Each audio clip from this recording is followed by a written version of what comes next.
Hello, in this little video we're going to show you how to actually use the gradebook.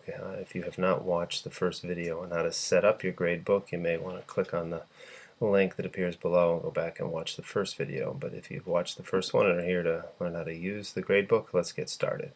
First thing you need to do is obviously go into your gradebook. You can get there through your portal, through the Veracross link, or from any class page. There is a link here that right in the Veracross class links being right to the gradebook. So first thing you'll notice is it looks very much similar to the way it looked last year. There are some nice little features that have been added in that I want to make mention of and show you here. The first thing we need to do is create or add an assignment. So I have some assignments in here already, and you can see I've entered some of the grades. Some of the grades are pending because I haven't put them in. One student not turned in. If you roll over something you're not sure what it stands for, usually give you a little pop-up. So first thing we're going to do is add an assignment. So first thing I'm going to do is click Add Assignment on the green button, and the window will pop up, which allows us to enter in. We need to enter in some few pieces of data. First of all, poster on unit number 1. Say you got to give a description to the assignment. You can put some details here for yourself. You got to put it in a category. I'm going to call this a project. And it will by default have a start date whenever you open this window, and then you can set a due date. Just to change this date, you just click on it. It'll open up the little calendar. You can see what days I have other assignments that are due, and they are color coded based on type. And if there are no class that day, however, it will indicate that you don't have, no classes on that day. So I'm going to have something due, say, on the 12th. So that's set that date to be due on the 12th. Maximum score for this is 50, and because I use straight points, it's going to be weight points of 50. A couple things here. You can automatically decide whether you want to include it in the calculated grade. In other words, if you have an assignment, you want to give an assessment on it, but not have it go into the grade. It could be a formative piece of information for the kids. You can show it on their assignments, but not have it factored into their grade. You can also decide to set something as extra credit, and if you have more than one section of the same class, it's nice. You can create an assignment in one of them, and it'll add it to all of your sections that are the same. Spanish 1 class, if you have 2 sections of Spanish 1, and it makes it a little easier when you have some of the same assignments in more than one section. There is one thing here that is a little different, or an added feature that we have to be aware of, because it will impact part of our use of it, but also not impact another piece. This display on portals, right? If you roll over, it says this is going to change the portal display status. The reality is this is referring to the Veracross portals, which we do not use. They're class portal pages. We use the Final Site portal pages. So whether this is displayed or not, clicked on or not, doesn't really matter, because from the point of view of whether it will be displayed in the gradebook, that's not what will impact what's published. What it will have an impact on is if it is not displayed, you won't be able to give feedback to advisors about a specific grade and or to students. So my suggestion is to always have it be displayed. That way it'll give you the most flexibility for being able to give comments or pass things along to advisors, dean, parents, or a student. So again, this does not change whether it is published or not. That will be at a later place, but this will allow you to take advantage of some of the features of communicating through using the gradebook. So I'm going to click on Displayed. So I'm going to save this assignment, and you should see that now once you've created one, you can scroll between your assignments. If you want to take a look at what the previous ones were, you can do that. You can also click up, and if there was a newer assignment, if you were clicked in the middle somewhere, you could scroll back and forwards. So I close that. You'll see the assignment has been added here, the project. It is set up to put the most recent assignments on the left side. You can change the display of that a little bit if you'd like for yourself over here in the display options. The options, you can have it display raw scores, percentages. You can have it by assignment type versus due date. You can decide which assignment types you want to see. If you want to only see papers, you can click on papers. If you want to click on just the classwork stuff, you can zoom in on your gradebook that way. So there's some options there. You'll notice that project does not show up on here because I believe in my settings for the weighting here I did not include project type as one of the types I was going to use. So that was a mistake on my part, but otherwise it would have showed up here. So let's add some grades. So we have the assignment here. We want to add the grades. I find the easiest way to do it is actually right here in the gradebook. If I click in one student's field there, I can add the grades right in here. This was out of 50, so 45. When I hit return, it'll automatically go down to the next one. I'll enter in a few grades here, some weaker grades, maybe something out of 25. That's enough for now. One thing you notice right off the bat is the grades get entered in with the black background and the white lettering. It's because as you roll over it, the scores are not published. Whereas this will not be visible to the students when they try to look up their grades and see the report. So these aren't published yet. What I mean by that is a student at any time, if we look at Michael for example, right now there's really only one graded assignment he has in here that I have published.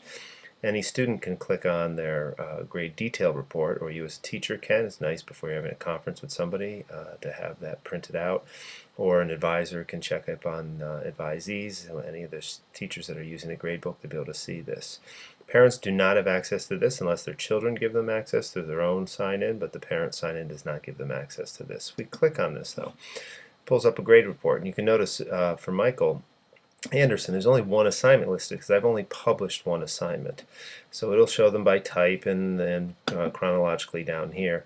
Right now what is not visible is the running average because we're not into the actual grading period, so the term really hasn't started, so the student can't really have a grade yet. But if I roll over it'll show you what the mathematics that will go into that calculation are, since he has only one assignment, 75 out of 100. You notice that one assignment is not published, so we can't see it yet. So how do we publish the grades? So say once I've entered all the grades in, how do I publish them? Well, that's a couple ways you can get there. Probably find the easiest way is if you click on the actual heading for the assignment. That will bring you to it, or if you click on the pencil you'll be able to get there as well. But if I click on this, it's going to open up the assignment as when we first entered it. Now if we click over to the tab for student scores, you can see they show up again. If I enter more scores in here, I can enter scores in here for Nick. Maybe I want to put his grade in here now because I have it, and he did quite well. He had a 49. Tab out. It's going to stay unpublished. If I want to publish these grades, and right now I can send a note to the student or the teacher, leave myself a private note about Nick's work, all right here in the gradebook. The report that goes to the parents, the advisor, or to homeroom, which is the student's dean, will only have the details of what the assignment was, how many points it was worth, and how many points they got. Again, I can leave notes for myself here as a teacher if I want to jot some notes about the assignment. The nice thing too is it'll give a tracking of this, so you'll see a history of it. I'll show you that in a second. But publishing these, so if I scroll to the top of this, you see a button here for publish. If I click on this, it's going to open up a couple buttons, either publish or unpublished. Since they were not published yet, this button won't do anything. If I click publish all scores, you'll notice that it will change them from having that black background with a white font to the black font on white background or no background.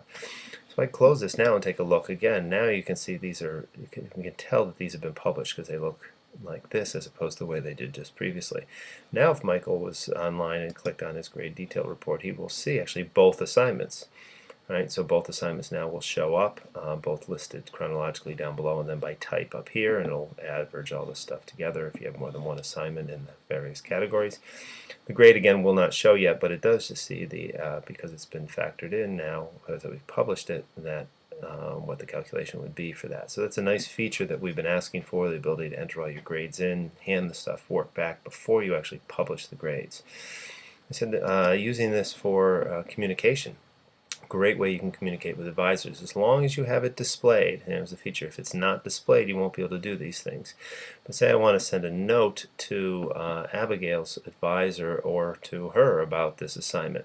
If I click on her grade and then this little magnifying glass, it opens up, you see, back to the grade book, and there's Abigail and her grade here. And I can jot a private note for myself, but I can also send some feedback to the student. I can say, what happened here?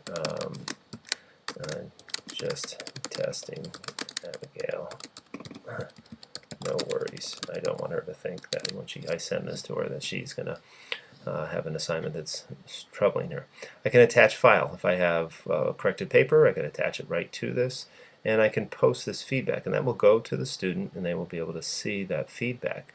I can also just click and notify the parents or advisor and just let them know about the grade, show what happens. So when I post this feedback, this will tell me that I sent a note to the student, and here's what I had said.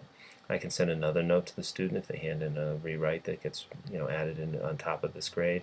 I can also send a note to the advisor if I want. So I'm not sure who her advisor is. I don't think she has one because she's a faculty member. But if I click Send Now, what it will do is it will send a note to the advisor. And you see there's a nice paper trail or electronic trail here that tells me I sent a note to the advisor on Tuesday, September 3rd at 11:25 p.m.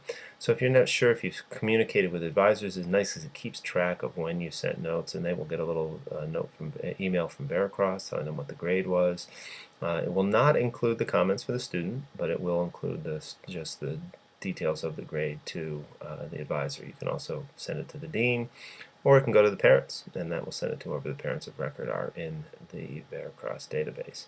So that's a nice feature to be able to stay in touch. I find after I've entered a bunch of grades, it's nice to shoot off quick notes, both good and bad, to students when they do particularly well on something or when they do poorly, and I want to make sure to let the appropriate people know what happened. Again, to review quickly, the publish and unpublish. The nice thing is you can undo that. Say you decide you want to unpublish these grades, so you have to change them or something, or there's been a modification. If I click on this, I can unpublish all these scores, and again, that will pull it off of their detailed grade report and allow me to take those off of that grade report. If we click back on Abigail, it does still say, again, I have the tracking of what I had sent to her and to her advisor. Again, that was a nice little feature to be able to publish or unpublish the grades, and those go so that they would be able to see them on their portal.